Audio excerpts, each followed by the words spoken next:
Terima kasih Bu Erni sudah memberikan saya kesempatan lagi untuk bicara di forum ini. Senang sekali bisa sharing di forum Wisana Family dan topiknya juga cukup personal dengan saya karena kalau bicara mengenai masalah berat badan, kunci awal saya masuk ke dunia fitness juga di tahun 2013 dimulai dari sini sih.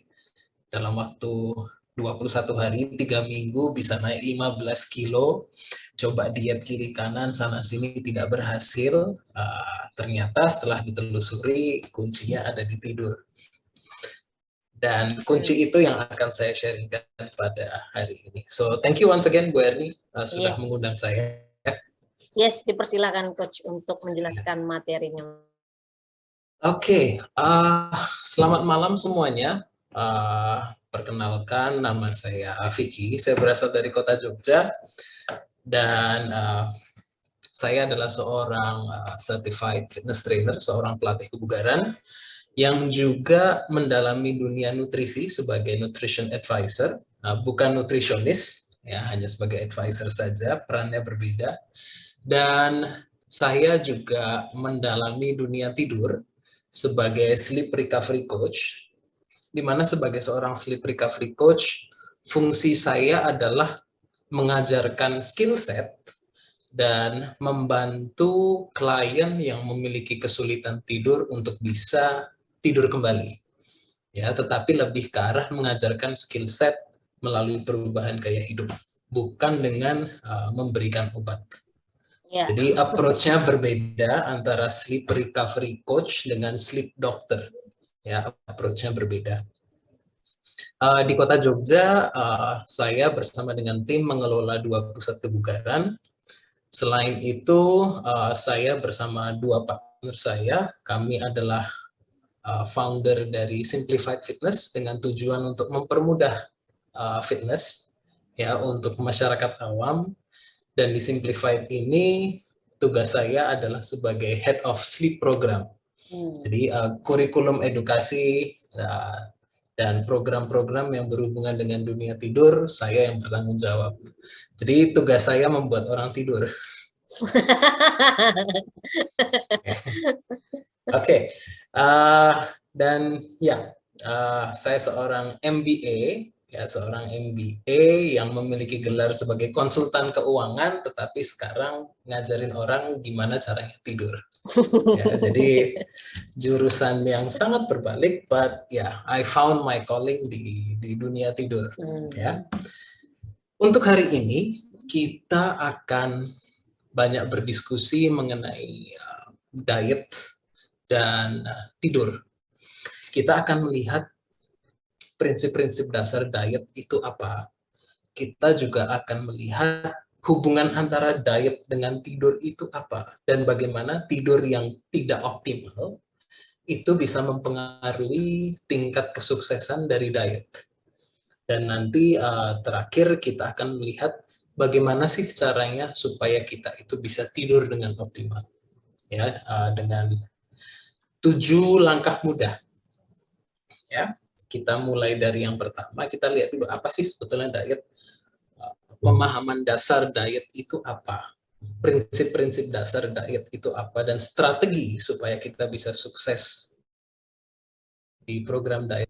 Benar sekali Bu Erni, banyak sekali dari kita masyarakat di Indonesia, dan nggak cuma di Indonesia sih, begitu mendengar kata diet, yang muncul di benak adalah kurus, weight loss, kurangin makanan, puasa, tidak makan nasi, kurangi gorengan.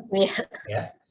Jadi kata diet ini sangat familiar dengan restriction, ya, sama kurangin makanan, sama turun berat badan. Padahal seperti yang Bu Eni sampaikan di awal tadi, kalau kita bicara diet, diet itu tidak semata-mata hanya untuk nurunin berat badan. Dan diet itu adalah sebetulnya pola makan. Pola makan yang terstruktur, yang sudah dirancang oleh seorang profesional. Ya, kalau di dalam dunia nutrisi itu adalah ahli gizi. Ya, jadi program makan yang sudah didesain oleh seorang nutritionist, seorang dietitian, seorang ahli gizi, ya, untuk mencapai tujuan tertentu. Ya, tujuannya bisa untuk menjaga atau meningkatkan kesehatan, bisa untuk merubah komposisi tubuh, ya, ingin mengurangi body fat, ingin menambah massa otot, ingin merubah komposisi keduanya, ya, atau bisa juga untuk meningkatkan performance, bisa di sports performance, bisa di performance untuk kebutuhan tertentu, misalnya untuk persiapan menjadi artis film laga, itu kan perlu meningkatkan performance juga. Jadi kalau kita lihat di sini, diet itu sebuah pola makan. Itu satu hal yang perlu kita pahami, pola makan yang didesain dan dievaluasi oleh seorang nutrisionis, ya, seorang ahli gizi, ya, bukan oleh seorang influencer.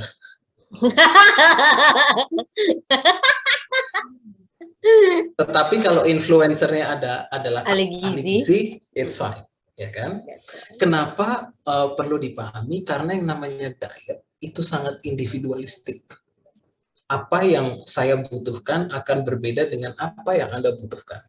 Itu sebabnya perlu assessment dan perlu skill set yang hanya dimiliki oleh seorang ahli gizi. Seorang personal trainer pun pada dasarnya tidak boleh mendesain pola makan untuk kliennya, karena bukan skopnya dia. Ya. Dan untuk mencapai tujuan tertentu ini, biasanya diet ini mengontrol yang namanya berat badan. Yang dimaksud adalah demi mencapai tujuan-tujuan ini, menjaga kesehatan, meningkatkan kesehatan, body transformation, atau performance. Ini semua tercapai dengan pengelolaan berat badan. Ya, jadi untuk kesehatan bisa aja Anda harus meningkatkan berat badan.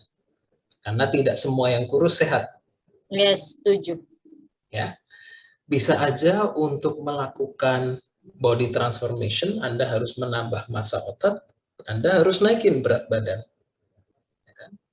Untuk kesehatan mungkin Anda diminta oleh dokter, tentu dengan konsultasi ahli gizi, untuk menurunkan berat badan. Karena dengan berat badan sekarang mungkin mengganggu kesehatan Anda. Ya. Untuk meningkatkan performance, bisa aja Anda tidak diperlukan merubah berat badan Anda. Berat badan itu tetap the same. Ya, cuma mungkin komposisi makan yang dirubah. Ya. Jadi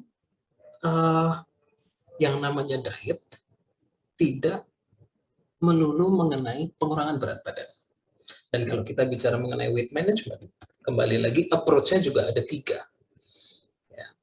Weight management bisa dengan menaikkan berat badan, bisa dengan mempertahankan berat badan, dan bisa juga dengan menurunkan berat badan. Nah, pada prinsipnya, ada prinsip yang sangat dasar yang kurang familiar di masyarakat, adalah konsep keseimbangan energi atau energy balance. Yang sangat familiar adalah kata-kata kayak defisit kalori, surplus kalori. Itu salah satu bagian dari konsep energy balance. Dan perlu dipahami juga supaya kita tidak salah kaprah dalam memulai sebuah program. Yang dimaksud dengan energy balance itu adalah keseimbangan antara makanan yang masuk, ya, dan penggunaan makanan untuk aktivitas. Makanan itu merupakan sumber energi, dan kita hanya mendapatkan energi dari makanan. Dan minuman tentunya, kecuali air putih. Ya, jadi makanan dan minuman memberikan kita energi. Dan energi tersebut digunakan untuk banyak sekali aktivitas. Untuk bertahan hidup, untuk scrolling Instagram, untuk mencerna makanan, untuk jalan kaki, ya, bahkan sampai olahraga intensitas tinggi. Semua aktivitas ini memerlukan yang namanya energi, dan itu didapatkan dari makanan. Jadi, kenapa ini saya jelaskan di awal, Bu Erni, karena banyak yang masih memiliki mindset kalau pembakaran kalori itu terjadi hanya pada saat olahraga. Dan banyak yang suka menyiksa diri mereka habis makan Olahraga. ini harus lari nih, Mm-mm. ya, harus lari berapa kilo, ya, padahal tidur pun membakar kalori. Yes, tidur pun membakar kalori, ya. Dan kalau berdasarkan prinsip energy balance, nah, supaya bisa terjadi kenaikan berat badan, ya, kita perlu berada dalam kondisi surplus, ya, dalam jangka waktu yang cukup. Jadi bukan satu hari surplus habis itu Anda langsung melihat hasil, tidak, ya. Dalam jangka waktu tertentu Anda berada pada kondisi surplus, ya, berat badan Anda akan naik. Kondisi surplus ini bisa dicapai melalui dua cara. Yang satu, ya, makannya ditambah tapi aktivitasnya tetap sama, atau makannya sama aktivitasnya dikurangi. Opsi pertama lebih sehat karena opsi kedua artinya Anda lebih malas gerak, lebih sedentary. Ya, jadi untuk mencapai surplus yang bisa dilakuin adalah makannya dibanyakin. Oke, kenapa ini penting? Karena kalau kita bicara untuk diet yang mengarah ke weight gain, kita harus berada dalam kondisi surplus. Untuk kondisi berat badan yang tidak berubah, ya, apa yang kita makan sama dengan apa yang kita gunakan. Jadi makanan masuk dengan aktivitas kita balance, kurang lebih sama. Ya. Sedangkan yang ketiga, untuk weight loss, ya, diperlukan kondisi yang namanya defisit. Nah, kondisi defisit ini bisa dicapai juga melalui dua cara. Yang pertama, makannya dikurangin, aktivitasnya tetap. Atau makannya tetap, aktivitasnya ditambahin. Buat kebanyakan dari kita yang suka dilakuin, apalagi kalau sudah masuk tahun baru ya, yang dilakuin adalah makannya dikurangin, aktivitasnya dikencengin. Jadi ekstrim keduanya. Eat less, move more. Ya. Untuk jangka waktu yang singkat, mungkin strategi itu bisa membantu, tetapi untuk long term, strategi itu akan backfire. Ya. Oke. Dan di sini kita lihat, kalau kita bicara strategi untuk menurunkan berat badan, berarti berdasarkan hukum keseimbangan energi ini, untuk menurunkan berat badan berarti status energi balance kita adalah defisit. Ya. Karena tantangan terbesar dari weight loss itu adalah bagaimana kita bisa mengontrol nafsu makan. Sekarang kita kalau bicara cari makan udah sangat mudah. Main jari, ya, klik, pay, send, langsung makanan datang ke rumah. Ya, jadi semuanya sudah sangat mudah. Ya. Jadi cari makan sebetulnya nggak susah. That is why ini menjadi sebuah tantangan tersendiri kalau kita bicara weight loss adalah bagaimana kita bisa mengontrol nafsu makan secara sehat. Ya. Nah, cara yang bisa dilakukan nomor satu adalah makan di jam yang teratur setiap harinya. Ya. Anda akan menemukan pada saat Anda makan di jam yang teratur setiap harinya, rasa lapar itu akan datang di jam yang sama terus. Ya, jadi kalau Anda terbiasa makan jam 9, 12, 3, dan jam 6, ya laparnya akan di jam-jam itu. Ya. Ini ada hubungannya dengan ritme sirkadian. Itu yang pertama. Jadi kalau Anda memang ingin memulai program weight loss dari aspek makanan, asupan gizi atau diet, strategi efektif yang bisa Anda lakukan dan ini sehat adalah jam makannya yang rutin dulu. Itu nomor satu.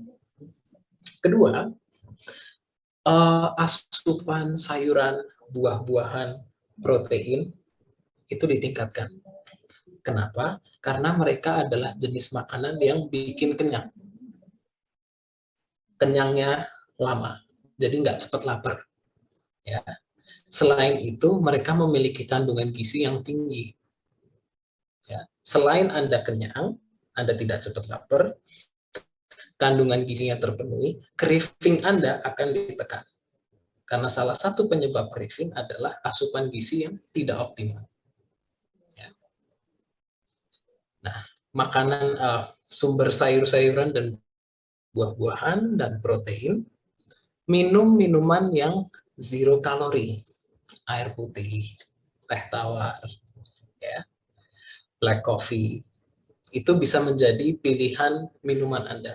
Saya tidak bilang tidak boleh minum minuman manis, es teh manis, ya, jus dan sebagainya, boleh-boleh aja, ya kan?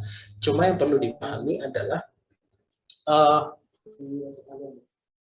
pada saat Anda mengkonsumsi kalori dalam bentuk cairan, itu rasa kenyangnya tidak lama. Ya.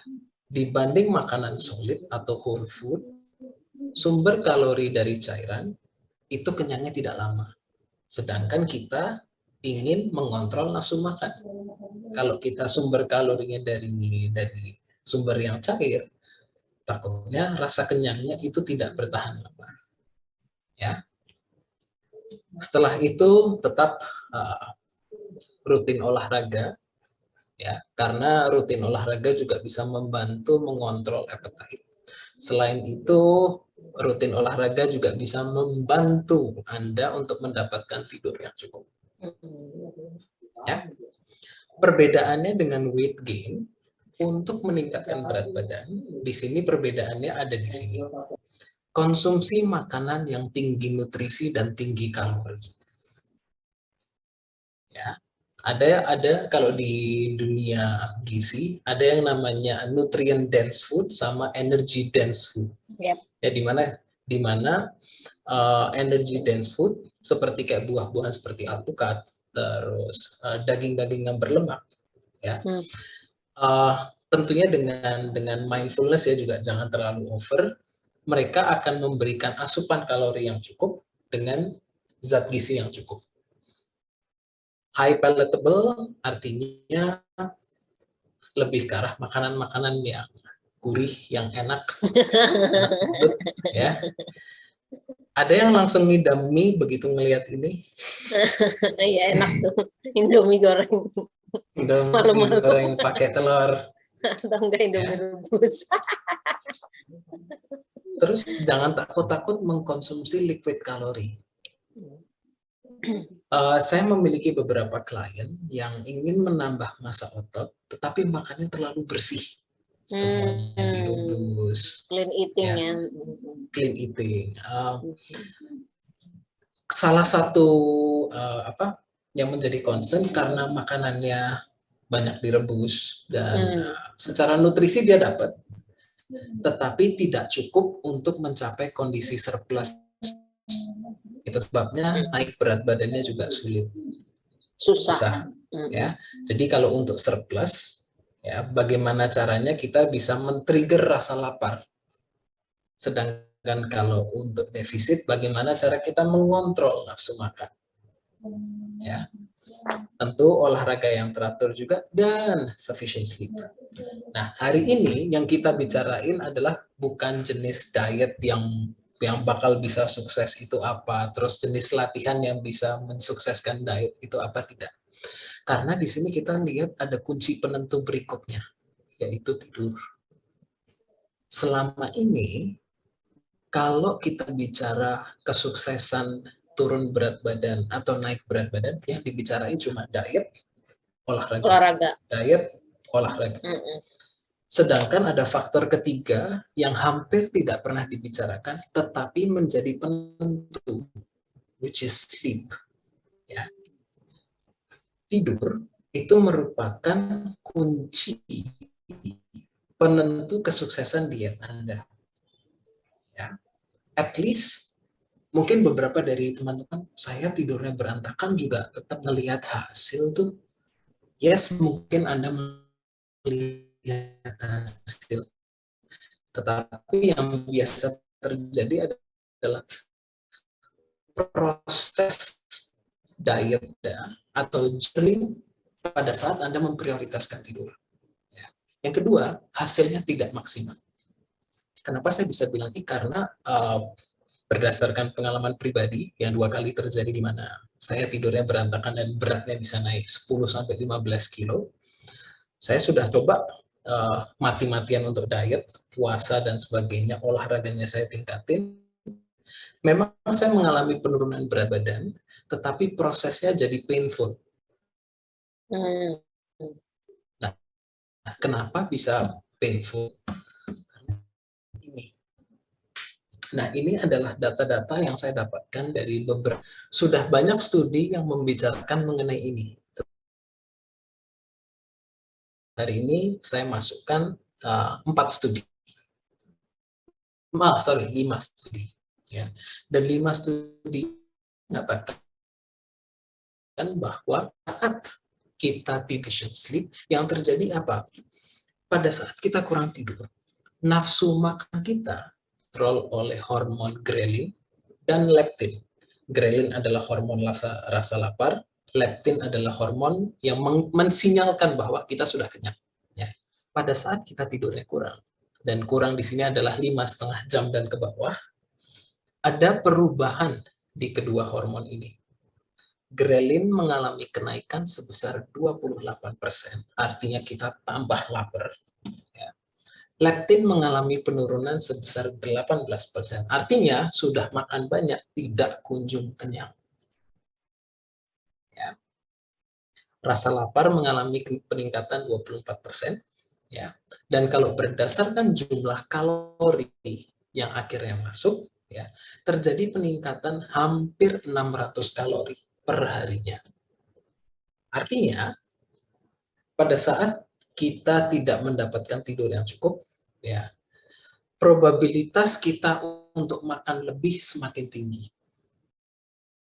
Ya, dan jumlah kalori yang bisa masuk, jumlah ekstra kalori, itu bisa mencapai 560 kalori per harinya. Artinya apa? Memungkinkan kita untuk overeating tanpa kita sadar. Jadi, dengan tidur yang tidak cukup, apabila weight loss menjadi program kita, menjadi tujuan kita, tujuan itu akan menjadi semakin menantang. Kenapa? Karena ini ada perubahan di regulator nafsu makan kita, yang akhirnya membuat kita makan lebih banyak.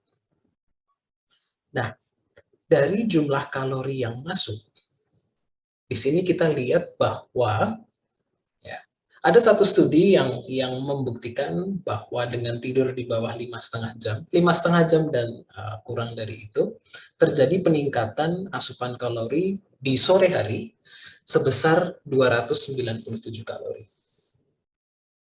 Dan dari 297 kalori tersebut, 221-nya adalah dari snacks.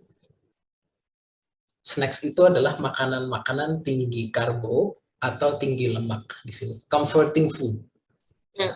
Tinggi dari kalori, rendah dari nutrisi. Yap. Ya.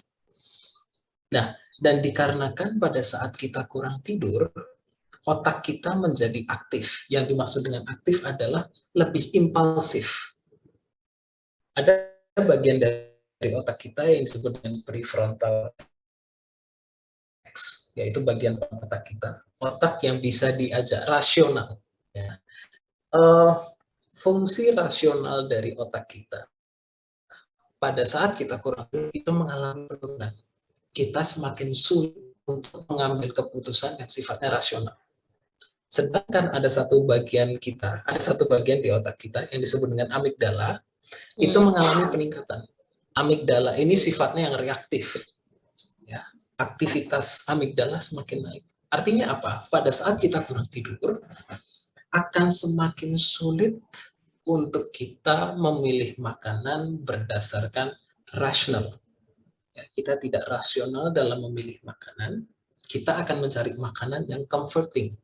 Kenapa? Karena dalam kondisi ini, tubuh kita juga berada dalam kondisi yang stressful. Kurang tidur men-trigger stres yang berlebihan di tubuh.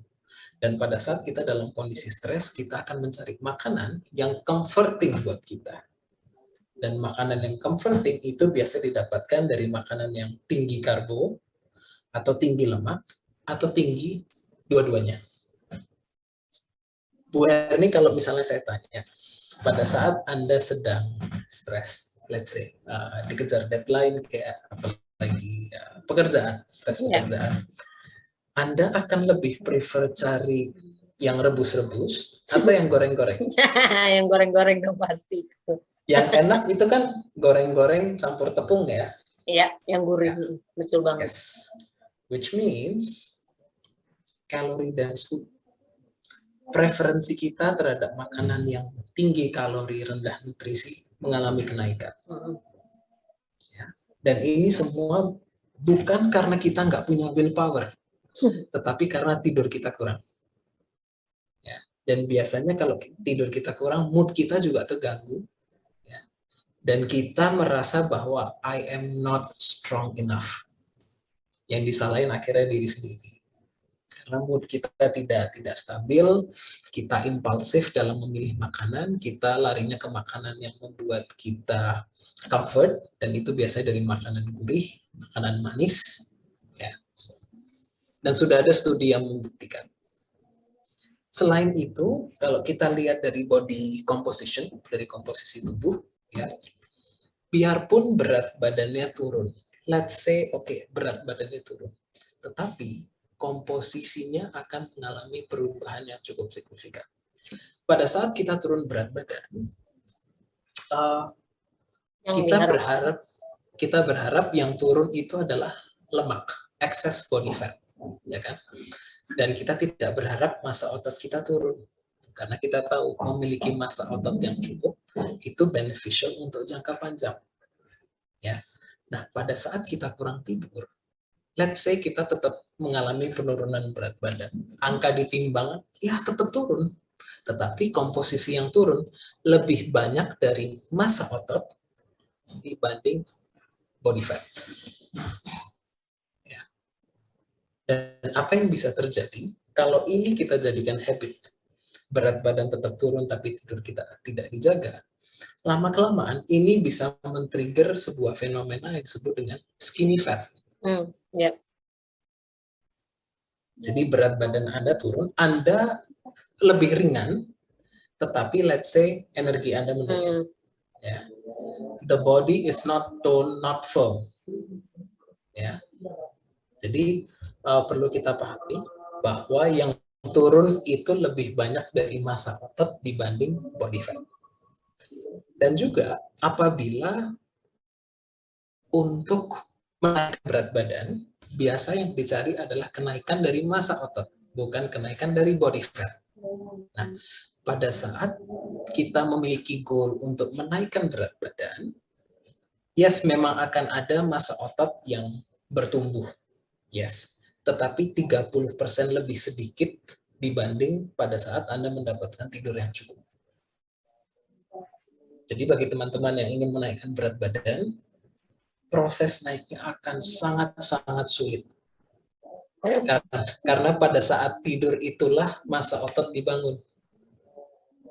Bukan pada saat nge-gym. Nge-gym itu Anda merusak otot, ya kan? Terus Anda makan. Pada saat Anda makan, setelah itu Anda recovery dengan tidur, pada saat tidur ototnya dibangun. Kalau tidak tidur yang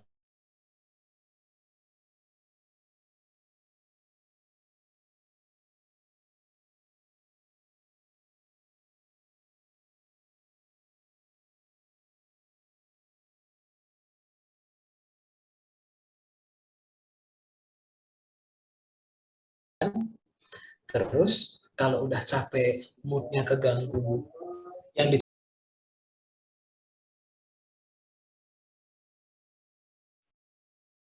Nah, sekarang banyak yang bertanya. Saya pernah ditanya seperti ini, Bu Erni. Kalau tidur bisa membuat program diet berhasil, nah kenapa jarang diomongin? Kenapa sampai sekarang belum ada yang ngomong? Jawaban saya cuma satu. Influencer tidurnya belum ada. Yes. Ya, ini jadi, tema baru di masyarakat. Yes, saya berharap informasi ini akan semakin beredar luas. Selain tidur bagus untuk kesehatan, ya, manfaatnya sudah sangat banyak sekali, baik untuk kesehatan fisik, mental, dan emosional. Program diet atau program training dengan tujuan apapun, menjaga kesehatan, rekomposisi tubuh, meningkatkan performance, akan semakin mudah untuk tercapai. Karena kita melakukan yang namanya recovery dengan tidur.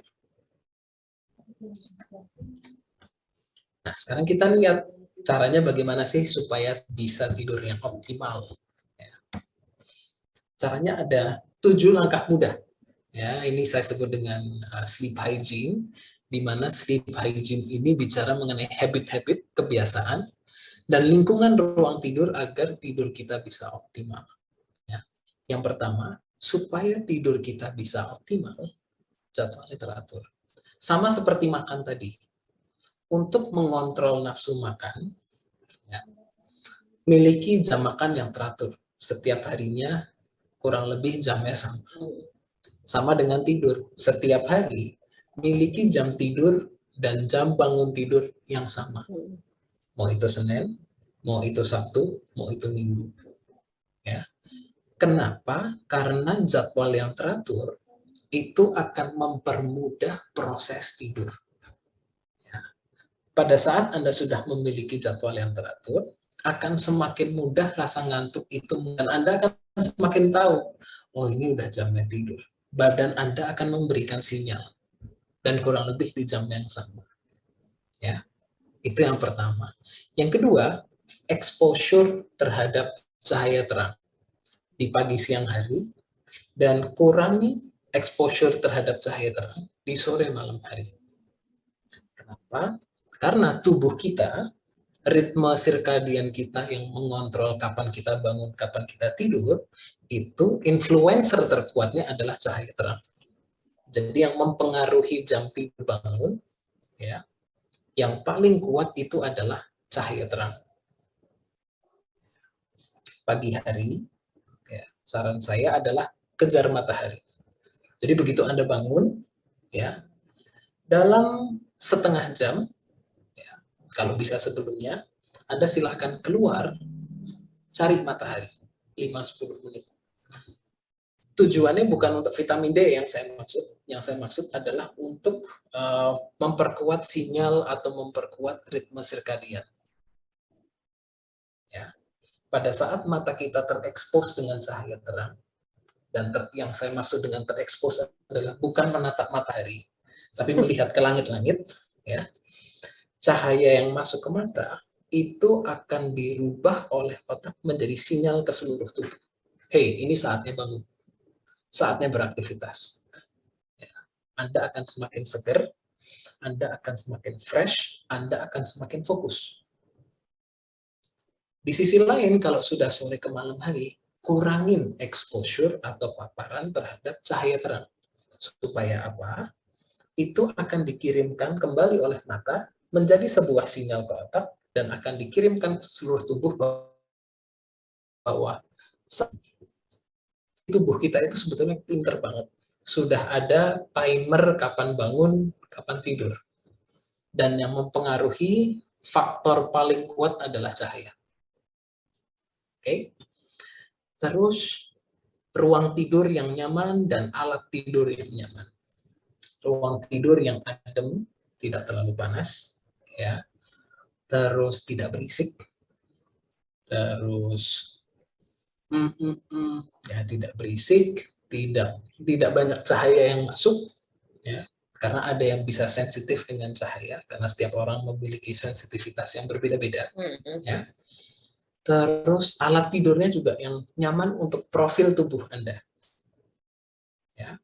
Jadi kalau memang profil tubuh Anda meminta Anda untuk pilih bantal yang lebih tebal, go for it. Ya, jadi disesuaikan dengan profil tubuh. Matras juga yang sesuai dengan profil tubuh Anda. Tidak terlalu keras, tidak terlalu soft. Ya. Selimut juga disesuaikan dengan kondisi ruangan. Kalau kondisinya lagi panas, ya jangan selimutan tebal-tebal, nggak bisa tidur. Ya, karena suhu panas itu menjadi salah satu pengganggu tidur. Dan salah satu alasan kenapa orang susah tidur karena suhu tubuh yang panas. Ya, diperlukan suhu tubuh yang rendah supaya kita bisa tidur. Oke. Wanita pada saat PMS pada umumnya juga mengalami kenaikan suhu tubuh. Itu sebabnya mereka sulit untuk tidur lelap. Proses tidur agak sulit karena mereka merasa panas. Ya. Oke, setelah itu exercise. Ya, olahraga yang rutin. Kalau misalnya Anda belum punya waktu untuk latihan angkat-angkat atau kardio, jalan kaki pun bisa meningkatkan kualitas tidur. Jadi daripada Anda nggak ngapa-ngapain, jalan santai, aktivitas itu bisa memperbaiki kualitas tidur. Ya. Terus ada asupan gizi yang seimbang.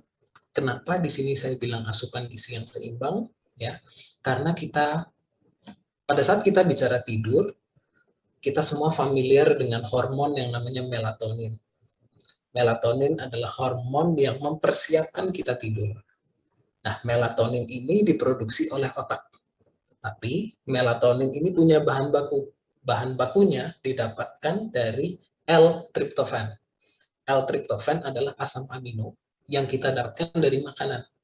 Kalau dari makanan tidak cukup, bisa didapatkan dari suplementasi. Ya, tetapi fokus utama pertama adalah dari makanan dulu. Ya, selain itu, vitamin dan mineral juga bisa membantu untuk kesehatan mata. Kenapa mata penting? Karena matalah yang memproses cahaya. Ya, jadi menjaga kesehatan mata itu penting. Oke. Dan yang terakhir adalah ritual distress. Ritual distress tujuannya adalah membuat kita lebih kalem, membuat kita lebih rileks. Ya. Biasanya yang membuat tidur sulit itu ada di sini, stres. Terlebih stres pikiran. Badan udah capek, udah kerja seharian, ya. Tapi begitu Anda berusaha rebahan, langsung pikirannya jalan. Lari kemana-mana. Besok ngapain ya? Hari ini kerjaan udah bener belum ya? Banyak sekali yang dipikirin. Ya. Dan ritual ini bermaksud untuk menenangkan pikiran, menenangkan tubuh. Kenapa itu penting? Karena pada saat kita terlalu banyak mikir, saya tidak bilang stop berpikir, sulit. Karena otak kita memang didesain untuk berpikir. Ya, yang bisa kita lakuin adalah menenangkan respon terhadap pikiran kita. Ya. Dan pada saat kita pikirannya lari kemana-mana, yang suka terjadi adalah emosi kita ikut ke-trigger dan respon fisik juga ke-trigger. Nafas jadi tidak teratur, detak jantung naik, suhu tubuh naik, kita tidak kalem. Dan itu yang membuat proses tidur sulit. Ya. Dan kalau kita bicara untuk ritual distress, ada 8 yang bisa dilakukan. Mungkin ada lebih, tapi 8 yang paling sering saya rekomendasi untuk klien. Yang satu adalah journaling, menulis apa yang ada di pikiran ke buku atau ke kertas. Supaya apa? Pada saat kita siap-siap untuk tidur, sudah tidak banyak yang dipikirin lagi. Oke? Bisa meditasi atau latihan pernafasan. Latihan pernafasan yang bisa dilakukan adalah latihan pernafasan yang bisa dilakukan yang membuat kita lebih kalem itu adalah pada saat kita exhale atau buang nafas itu lebih panjang durasinya dibanding pada saat kita inhale. Jadi kalau misalnya Anda tarik nafas 3 detik, buang nafasnya 5 detik. Itu akan men-trigger relaksasi. Ya. Longer exhale. Saya jujur aja belum bisa melakukan meditasi ya karena masih belum latihan ke arah sana ya. Jadi saya lebih melakukan yang namanya breathwork dibanding meditasi. Breathwork works for me. Ya.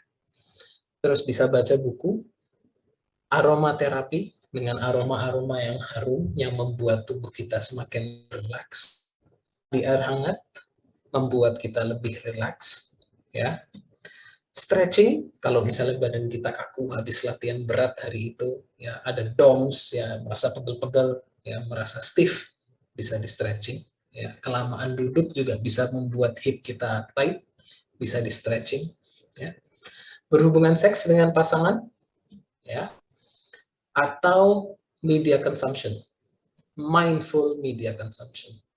Ya. Kenapa saya bilang mindful? Karena kebanyakan dari kita begitu ada drakor keren, kita suka, satu lagi deh episode, ya, selesaiin satu season full, ya, tidur baru jam 5, maraton. maraton, ya. Nah, makanya saya bilang mindful. Kenapa mindful? Karena selama ini dan sudah banyak studi yang membuktikan selama Anda memutuskan juga untuk tidur di jadwal yang sama, nonton sebelum itu tidak berdampak signifikan. Karena saya pun melakukannya. Sebelum tidur, selain breathwork, saya juga nonton.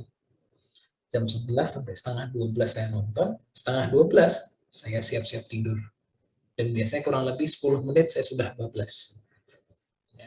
Jadi, mengkonsumsi media sudah ada studi yang membuktikan bahwa tidak mengganggu tidur selama Anda aware dengan ya nontonnya selesai di sini, jangan dilanjutin. Nah, pada saat Anda memutuskan untuk lanjut, nah biasa tidurnya mulai keganggu. Begitu. Ya. Thank you, Bu Erni. Oke, thank you Coach Vicky. Nah, Yusana Family semuanya, sebelum kita masuk sesi tanya jawab, saya ingin menjelaskan sedikit tadi, soalnya Coach Vicky sudah meng-highlight ya pentingnya mendapatkan balance nutrien ataupun nutrisi yang seimbang untuk mendukung tidur Anda. Seperti tema kita malam hari ini, kita nggak bahas dietnya Yusana Family ya, kita bahas gimana untuk mendukung tidurnya agar berkualitas Yusana Family semuanya ya. Nah, kalau kita membicarakan balance nutrien, tadi overall sudah dibahas juga oleh Coach Vicky ya, Yusana Family, bahwa vitamin dan mineral itu juga sangat penting untuk mendukung kualitas tidur Anda. Terutama misalnya salah satunya adalah vitamin A, Yusana Family ya. Tapi sebelum itu saya ingatkan kepada Yusana Family, jika nanti saya menjelaskan mengenai produk Yusana ini bukan tentunya sebagai obat tidur ya Yusana Family ya, tapi perannya tetap sebagai suplementasi nutrisi untuk mendukung kesehatan tubuh. Tapi memang kandungan-kandungan gizinya ini ada yang memberikan benefit untuk memberikan kualitas tidur yang optimal kepada tubuh Anda, kepada keseharian kita masing-masing. Oke, yang pertama ini adalah vitamin A, Yusana Family. Kenapa vitamin A? Tadi Coach Vicky juga sudah menyebutkan. Kenapa? Karena vitamin A ini penting untuk menjaga kesehatan mata. Dan kesehatan mata ini mengatur penginderaan cahaya yang kita terima setiap harinya, di mana itu tentunya akan mempengaruhi ritme sirkadian kita setiap hari. Itulah sebabnya kenapa kita sangat penting untuk mencukupi kebutuhan vitamin A sehari-hari. Sumber vitamin A itu dari mana? Tentu udah paling familiar ini ya, apalagi lalu ya vitamin A, wortel gitu misalnya family. Padahal sebenarnya resource-nya nggak cuma wortel, ada banyak variasinya. Tapi faktanya itu tadi Yusana Family ya, apakah Anda memang betul-betul sufisien ataupun cukup konsumsi sayuran buahnya, itu yang memang harus kita jawab masing-masing dari individu kita secara pribadi ya Yusana Family. Kemudian nutrisi yang kedua yang tentunya sangat berperan untuk mendukung kualitas tidur Anda adalah vitamin B. Kenapa? Karena vitamin B ini Yusana Family, vitamin B itu biasanya terkenal sebetulnya untuk menjaga kesehatan otak Yusana Family. Secara singkatnya vitamin B kompleks. Walaupun tentunya dari jenis setiap vitamin itu ada spesifik fungsinya, tapi secara overall itu sangat berperan untuk menjaga kondisi otak, di mana di otak kita tuh sebetulnya ada banyak neurotransmitter, atau itu istilah kerennya, sebenarnya istilah lainnya bisa juga disebut dengan hormon juga gitu ya. Nah, si vitamin B ini mendukung untuk sintesis melatonin, Yusana Family. Sintesis melatonin inilah yang nantinya tadi sudah dijelaskan oleh Coach Vicky untuk mempersiapkan kita tidur, Yusana Family. Kalau ini sintesis melatoninnya kurang, which is ini nantinya akan mempengaruhi juga kualitas dari tidur kita masing-masing. Itulah sebabnya kalau kita ingin mendukung sintesis melatonin dalam tubuh kita, sangat penting kita mencukupi kebutuhan ataupun resource sumber dari vitamin B dari konsumsi kita sehari-hari. Kemudian nutrisi yang selanjutnya yang juga sangat berperan untuk mendukung kesehatan kualitas tidur Anda, Yusana Family, adalah vitamin D dan omega 3. Pada dasarnya sebetulnya ketika Anda makan fatty fish ataupun ikan, Yusana Family, ya, itu ada kandungan omega 3-nya, di dalamnya juga sebetulnya ada kandungan vitamin D-nya. Itulah kenapa sebetulnya Yusana Family dianjurkan mengkonsumsi ikan 2-3 kali dalam seminggu, ya. Tapi kenyataannya ada banyak orang yang satu nggak suka ikan, ya. Yang kedua lebih suka tentunya yang lain. Yang ketiga sibuk, nggak sempet juga gitu kan. Atau enggak yang keempat ya makan si ikannya, cuman terlalu prosesnya terlalu banyak. Jadi makan ikannya sering juga, tapi minyaknya juga banyak ya. Jadinya dapat bonusnya banyak banget juga gitu ya. Dan di mana variasi ataupun faktor-faktor ini akhirnya mempengaruhi asupan dari omega 3 kita sehari-hari. Vitamin D dan omega 3 ini, Yusana Family, ternyata memiliki peran mengontrol sintesis dan aksi serotonin, ya. Mungkin Yusana Family berpikir serotonin itu bukannya hormon buat happy ya Mbak Erni atau gue ya Yusana Family. Betul sekali ya. Serotonin itu adalah hormon yang membuat kita menjadi happy ataupun yang membuat mood kita lumayan stabil setiap harinya. Lu apa hubungannya sama tidur gitu ya. Nah, hormon serotonin ini sebetulnya sangat penting agar tubuh kita bisa membentuk si hormon melatonin di dalam tubuh. Jadi dia itu korelasi berhubungan Yusana Family ya. Itulah sebabnya kenapa si hormon serotonin ini juga kecukupannya di dalam tubuh kita juga penting ya. Kemudian nutrisi selanjutnya yang juga sangat berperan adalah kalsium. Nah, kalsium ini kita selama ini tahunya buat tulang, benar banget gitu ya. Tapi sebenarnya nggak cuma buat tulang ya, buat banyak organ tubuh lain juga penting, termasuk untuk mengatur ya siklus tidur dan bangun Anda. Bapak Ibu, tadi Coach Vicky menjelaskan betapa pentingnya Anda memiliki jam tidur yang teratur.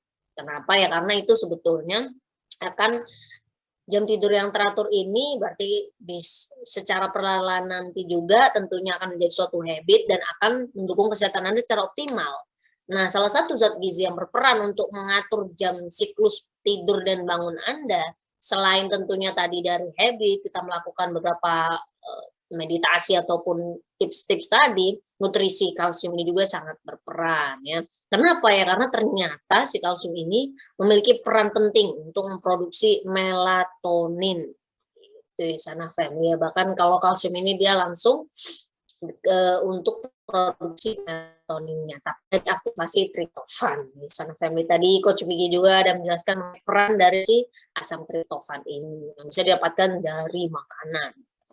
Nah, kemudian yang banyak juga orang mungkin baru tahu mengenai zat gizi yang satu ini belakangan ini, Yusana Family, selama ini orang banyak yang tidak tahu. Kasihan juga nih ya zat gizi ya, kalau dipikir-pikir zat gizi itu juga kadang-kadang ada anak tiri, ada anak kandung, ada anak emas gitu ya Yusana Family ya. Kalsium itu udah pasaran, vitamin A pasaran, vitamin B kompleks aduh pasaran banget. Vitamin C apalagi udah kayak macam daun-daun berguguran tuh ya, saking seringnya Anda dengar itu. Tapi kalau magnesium apaan tuh gitu.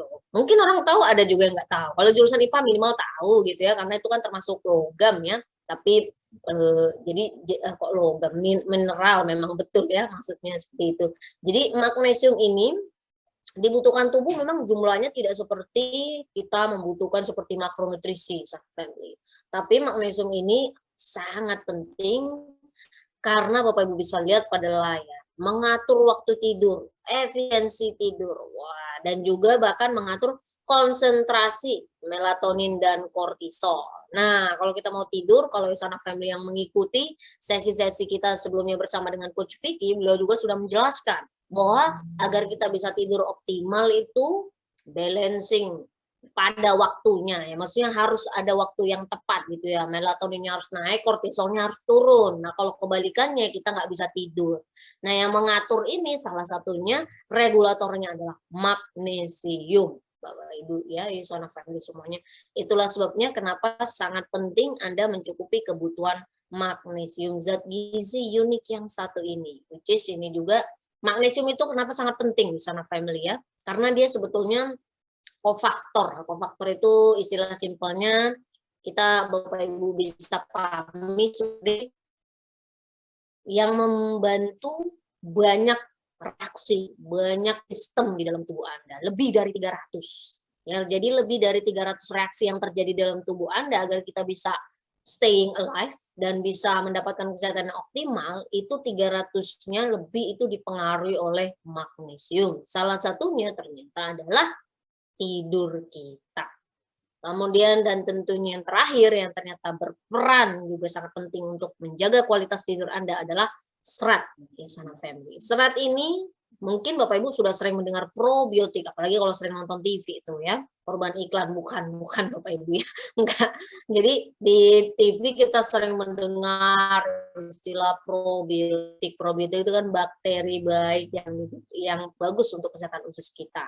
Nah, probiotik ini kan makhluk hidup, Bapak Ibu ya. Makhluk hidup, living organism. Dia butuh makanan. Makanannya itu, mereka tuh sebenarnya kalau bakteri baik, favoritnya namanya prebiotik. Prebiotik itu istilah keren dari serat, Bapak Ibu. Jadi probiotik maunya prebiotik. Kenapa kita harus menjaga komunitas ataupun populasi dari si bakteri baik di dalam pencernaan kita? Ya karena dengan kita menjaga si populasi bakteri baik dalam pencernaan kita, maka kondisi ataupun kesehatan pencernaan kita pun akan terjaga, Bapak Ibu. Kalau kondisi pencernaan kita terjaga, Yusana Family semuanya, maka semua fungsinya tidak akan terganggu, termasuk memproduksi hormon serotonin, Bapak Ibu. 90% hormon serotonin ada itu diproduksi di saluran pencernaan. Itulah sebabnya tadi hormon serotonin itu kan penting untuk membentuk hormon melatonin, Bapak Ibu. Jadi itulah kenapa kalau Anda ingin memastikan juga kondisi tidur Anda biar optimal, maka sangat penting mencukupi kebutuhan serat. Nah, pertanyaannya simpel aja, Yusana Family. Dari beberapa nutrisi ini, mana yang kira-kira Anda sudah pastikan Anda tercukupi kebutuhan tiap harinya? Faktanya, kalau kita membicarakan mikronutrisi, vitamin dan mineral, dan termasuk serat, walaupun dia kategorinya bukan mikro tentunya ya, Sana Family, tapi ini adalah zat gizi yang bisa dikatakan di nomor sekian kan kalau dibandingkan makronutrisi, Bapak Ibu ya. Sampai sekarang ya karena faktanya nggak cuma Indonesia ya, dunia itu masih mengalami yang namanya masalah kurang gizi ya. Kita itu bukan double burden, sekarang tuh namanya triple burden ataupun beban triple. Kalau dulu beban ganda, mengalami kelebihan gizi dalam artian kelebihannya di sini adalah makro ya Bapak Ibu.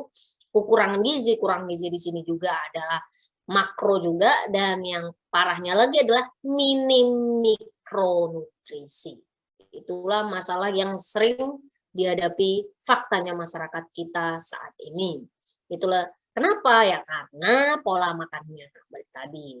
Ya jadi diet itu biar bisa berhasil, tidur biar bisa berhasil, itu sebetulnya salah satunya dipengaruhi kecukupan sayur dan buah yang Anda konsumsi ataupun konsumsi produk nabati ya, tentunya yang less proses, minim proses ya. Walaupun sekali-sekali tergantung tujuannya mau ngapain nih. Tapi kalau untuk duri pokoknya serat ya. Kalau Pak Ibu tidak bisa memastikan Anda makan serat, apalagi nggak usah saya ngomongin pakai standar luar negeri deh Bapak Ibu ya, pakai standar Indonesia aja yang piring teh. Belum tentu kita semua bisa mempraktikkan itu setiap kali makan. Di mana itu sudah pasti, kalau kita tidak bisa mempraktikkan sesuai itu saja, ya sudah pasti asupan kita sehari-harinya kurang. Itulah sebabnya kenapa kita bisa dibantu dengan suplementasi. Suplementasi itu tidak untuk menggantikan nutrisi dari makanan Anda, Bapak Ibu ya. Jadi jangan sampai kebalik-balik, jangan sampai salah sebut juga kepada calon klien Anda atau calon customer Anda, karena itu akan dipertanyakan juga, apalagi kalau Bapak Ibu bertemu dengan calon customer yang sangat kritis misalnya. Jadi harus betul Anda menjelaskannya. Suplementasi itu melengkapi apa yang tidak bisa Anda penuhi dari makanan. Kenapa ya? Karena kenyataannya ya everybody is busy, ngomongnya gitu ya kan. Padahal sebenarnya if you want to get healthy ya harus ada effort, niat. Tapi kan merubah pola makan itu, apalagi misalnya ini pola makan sudah Anda bentuk puluhan tahun gitu ya. Itu salah satu juga kenapa orang banyak program diet gagal itu udah tahu caranya gitu kan, niatnya tapi kurang kuat ataupun mungkin karena habitnya udah mendarah daging banget. Nah, salah satu tipsnya sebetulnya kalau ngerubah habit itu jangan sekaligus Susana Family ya, satu-satu gitu. Kalau kayak saya sekarang, buat saya tidur itu paling susah diubah. Makanya dari semua lifestyle saya sekarang saya tahapan merubah pola tidur sebetulnya Susana Family ya. Jadi jangan begadang dulu gak guna gitu ya. Tapi sebenarnya kalau saya begadangnya guna ya karena banyak target ya, banyak. Tapi sebetulnya itu pun kadang-kadang kenapa seperti itu, saya ingat sekali pesan dari Coach Vicky sebelumnya ya, kadang yang membuat salah itu karena ya yang kita tuh habit-nya itu kita tadi ya, udah kebentuk habit, jadinya kita kurang tidur gitu. Padahal sebenarnya kadang-kadang kayak Coach Vicky bilang gitu ya, harusnya setiap malam itu kita tidurnya jam tidurnya sama. Mau weekend, mau workday ataupun weekend sama saja harusnya. Tapi kenyataannya banyak dari kita kalau weekend tuh maraton melakukan sesuatu yang tadi nggak bisa dikerjain pas jam kerja, nonton ya itu tadi ya, nontonnya maraton sampai satu season. Bahkan kalau saya dulu Sana Family bahkan sampai berapa season tuh. Saya dulu pernah baca komik, mungkin kalau di sini ada yang suka komik manga ya, lebih tepatnya manga Jepang, bukan yang versinya Amerika gitu ya, kalau ada yang tahu ya Sana Family, kalau ada hardcore fansnya di sini. Itu dulu saya sampai 174 chapter in one night.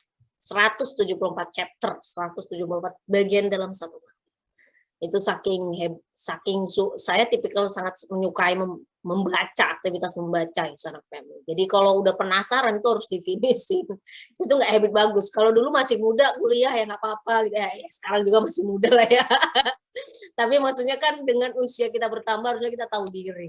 Gitu Sana Family. Nah, itulah sebabnya kenapa salah satu aspek agar tidur ini bisa optimal, tadi saya setuju sekali olahraga atau aktivitas fisik. Aktivitas fisik itu saya udah eksperimen sendiri bener Sana Family. Anda dengan yang sedentary lifestyle, hanya duduk saja depan laptop, ya karena capek sih capek, tapi lebih kepada capeknya tuh beda, bukan capek di fisiknya. Jadi mau tidur itu kadang malas. Kalau sekarang Anda memiliki aktivitas fisik yang banyak, bahkan mau kerjaan numpuk gimana pun Bapak Ibu, ya karena tubuh Anda sudah menginstruksikan Anda harus istirahat, wah itu pasti ngantuk. Saya udah eksperimen ya, terutama karena sekarang saya habis pulang kampung, jadi saya sebenarnya tujuannya untuk riset jam tidur Bapak Ibu ya, dan karena ya satu diingetin orang tua terus tidur gitu, disuruh tidur, jadi mau gak mau harus tidur. Walaupun kita tidurnya lebih lama tapi pasti tidur karena nggak kuat juga, ya itu tadi habit, udah membentuk habit Bapak Ibu ya. Dan nutrisi itu berperan sekali.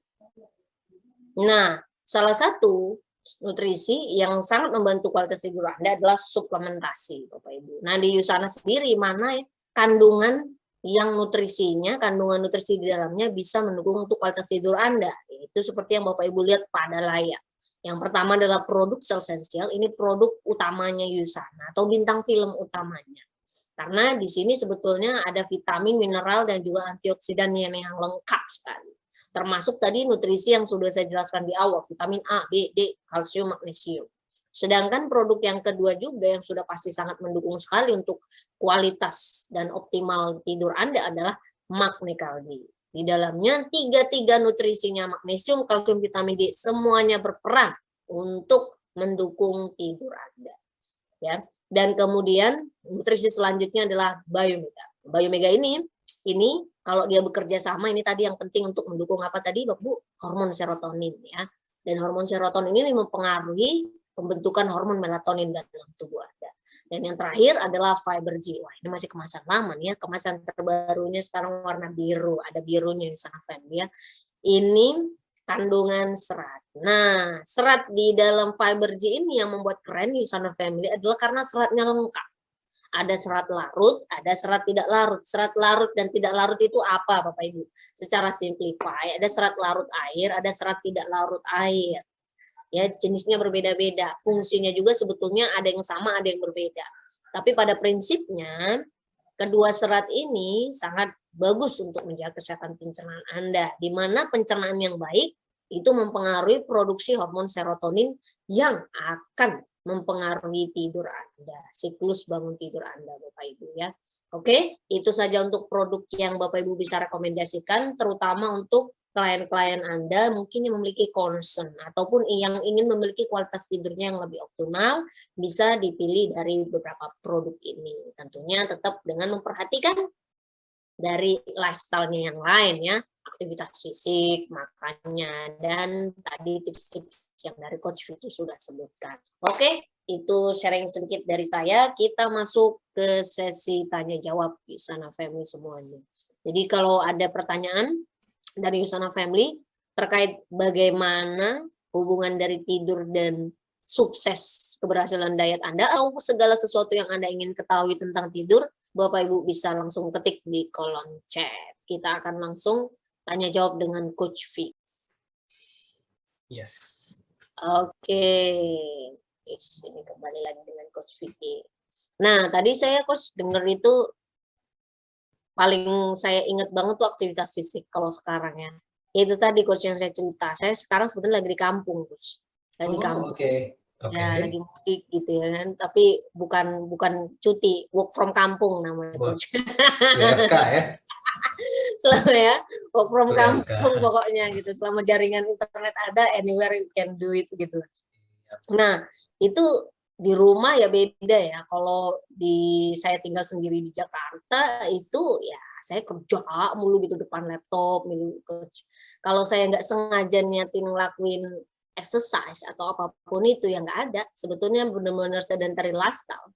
Tapi kalau di rumah ya karena harus beres-beres rumah segala macam apa ya gitu, bantu orang tua, itu jadinya kan capek ya Coach. Jadi pas malam biasanya jam tidur saya tuh jam 12, jam 1 itu tuh belum ngantuk Coach. Di sini tuh jam 11 tuh udah aduh kok ngantuk banget ya. Kalau nah itu terbukti banget ya Usana Family. Kalau salah satu selain Anda nggak usah mencari obat tidur dulu atau kecuali yang udah ekstrim kali Coach ya. Coba deh. Mungkin Bapak Ibu bisa juga karena kurang gerak tuh. Wah, ini udah masuk banyak pertanyaan nih, Coach. Yang pertama ini, Coach mau nanya, kalau ada minimal tidur itu harus 5,5 jam, apakah ada batas maksimalnya? Ini bagus juga. Oke. Jadi 5,5 jam itu bukan batas minimal, tetapi 5,5 jam itu adalah durasi yang dipakai pada saat penelitian untuk melihat apakah ada dampak dari kurang tidur terhadap nafsu makan, jumlah kalori yang masuk, dan sebagainya. Nah, kalau kita bicara mengenai kuantitas tidur untuk orang dewasa, itu range-nya adalah 7-9 jam. Oh, itu sebetulnya jadi bukan minimalnya ya, Coach. Bukan minimal. Itu adalah variabel durasi yang dipakai untuk cek insufficient sleep dalam penelitian itu adalah 5,5 jam. Tapi memang kenyataannya orang kalau kurang dari 5,5 jam dari penelitian itu memang ada dampaknya ya, Coach ya. Oke, baik. Wah, ini ada yang nanya juga nih. Bagaimana ini berhubung Coach Vicky juga kan seorang personal trainer ya, ini pas nih pertanyaannya nih. Coach, bagaimana komposisi yang bagus antara massa otot dan lemak tubuh yang ideal? Jadi itu yang pertama. Ada dua nih, Coach. Oh, ada dua. Oke, silakan. Dan karena beliau menanyakan mengenai massa otot dan lemak, bagaimana cara meningkatkan massa otot dan menurunkan komposisi lemak tubuh terutama visceral fat. Oke. Pertanyaan yang bagus dan sangat detail ya. Oke.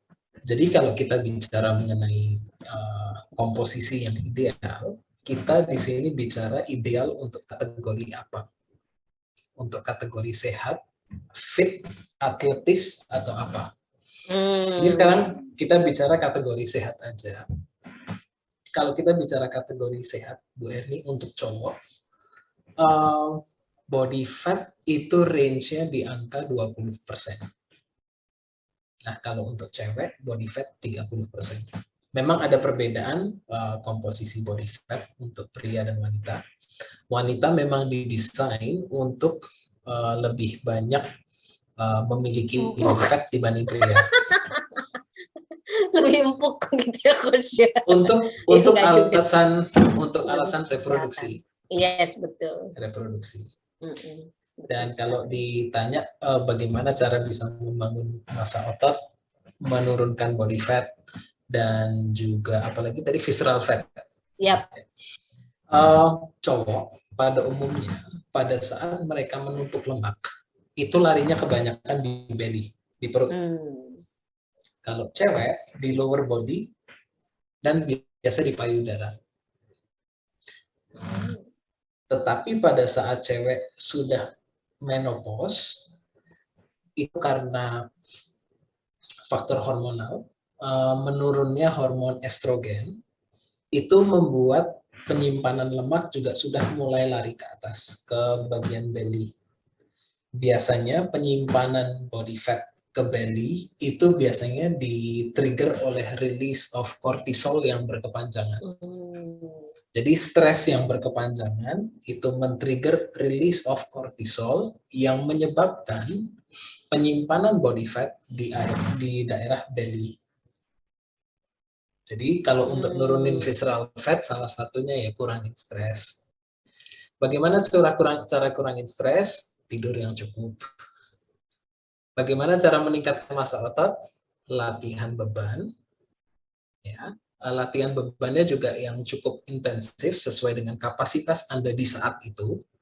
Ya, itu yang pertama. Setelah itu makan yang cukup, makan protein yang cukup, makan karbo yang cukup, dan setelah itu tidur yang cukup.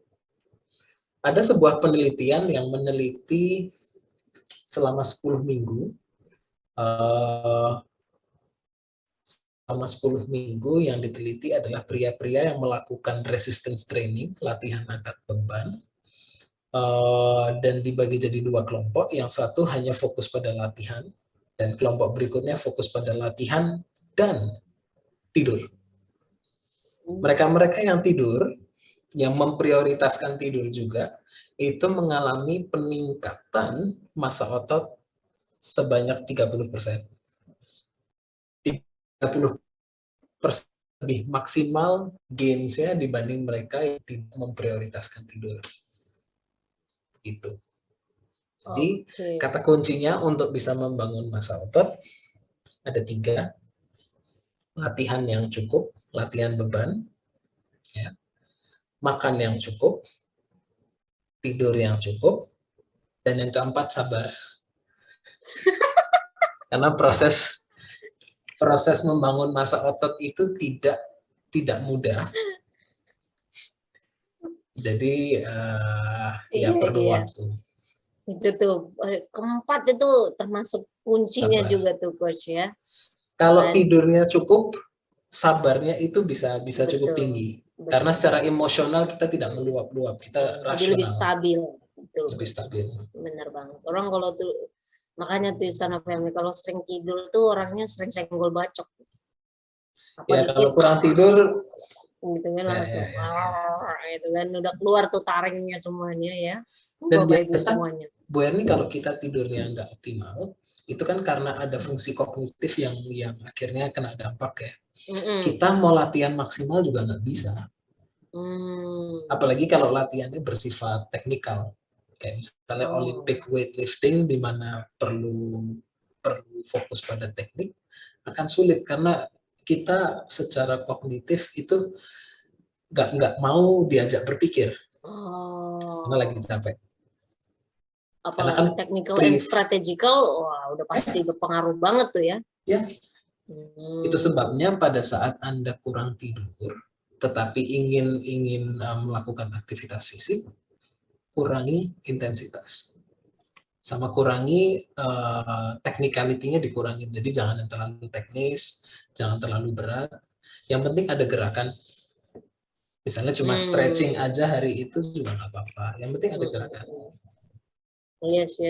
Kemarin saya nemuin satu, itu bukan mau promosi game itu ya Bapak Ibu ya, game offline, tapi itu mengajak Anda untuk bergerak. wah itu betul-betul saya tipikal orangnya suka penasaran ya. Jadi semua jenis gamenya itu gamenya ada banyak variasinya. Semuanya di dalam saya cobain. Sampai ngos-ngosan, orang tua saya ketawain anak gua ngapain gitu kata dia ya. Karena saya nari sana nari sini, gerak sana gerak sini, tapi sebetulnya itu game Bapak Ibu. Tapi Anda bisa langsung melihat diri Anda ya kayak Bapak Ibu kalau ke tempat ini ya. Eh, apa sih time zone and something like that lah Oh, gitu. times. Jadi langsung yes gitu. Tapi yang ini versi dari Bapak Ibu bisa pakai dari HP ya itu lumayan banget. Jadi kemarin saya thank you banget sama teman saya merekomendasikan itu gitu kan. Karena saya apa sih yang aduh bosen juga nih aerobik mulu gitu kan. Aduh bosen mulu naik sepeda cuman muter-muter kompleks. Saya juga nggak tipikal yang suka goes jauh-jauh nggak juga gitu kan. Jalan kaki mulu apa gitu hobi lain yang saya bisa buat sambil main game gitu kan. Teman saya bilang ya karena saya suka main game, wah nih coba nih gitu ya. Jadi itu lumayan juga. Bapak Ibu banyak kok cara agar Anda bisa mendapatkan aktivitas fisik yang cukup sehari-hari nih. Jadi ya itu kadang-kadang excuse kita aja ya. Buktinya emang harus disempetin. Bu Erni, mungkin saya bisa berikan sedikit analogi kenapa aktivitas fisik itu membantu proses tidur dan kualitas tidur. Pada saat kita menggunakan HP, dan kalau kita pakainya itu secara intensif kan baterainya ngedrop ya lama-lama.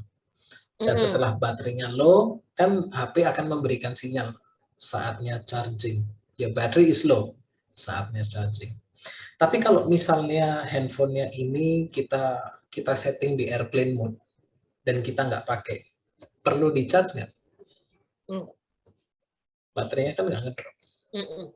Sama dengan tidur. Kalau kita beraktivitas, baterai kita kan ngedrop, perlu di charge. Nah kalau kita nggak ngapa-ngapain, baterainya nggak ngedrop. Yes. Makanya nggak ngantuk-ngantuk, nggak capek-capek. Sedangkan supaya kita bisa tidur, ada sebuah batasan yang namanya sleep pressure yang perlu kita capai supaya bisa tidur. Gitu. Makanya sedentary lifestyle itu membuat tidur semakin sulit, terlebih pada saat corona di awal-awal, pada saat masih pada takut untuk nge-gym beraktivitas, kan mereka banyaknya duduk di rumah, WFH dan sebagainya. Lebih banyak duduk, lebih banyak sedentary. Baterainya nggak kepake banyak, biarpun banyak pikiran. Yes, benar-benar. Jadinya udah kayak lingkaran setan tuh nggak kelar-kelar masalahnya. Nah, ini ada pertanyaan bagus juga nih, Coach. Silahkan, Bu Erni. Wah, ini pertanyaannya yang dibilang orang Indonesia jarang mau bertanya mengenai ini ya, karena ini menanyakan mengenai hubungan seksual. Kan tadi ada distress, kalau buat orang kesehatan ini biasa ya Bapak Ibu. Yusana Family sebagai health consultant harusnya sudah biasa membahas topik ini. Tadi Coach Vicky ada menjelaskan mengenai distress ritual, salah satunya dengan melakukan hubungan seks. Nah, ini pertanyaannya cukup unik nih Coach. Nah, terkadang buat pria itu bisa berlaku. Suami beliau itu katanya kalau nggak bisa tidur terus melakukan hubungan seksual jadi langsung bisa tidur. Tapi istrinya malah nggak bisa tidur.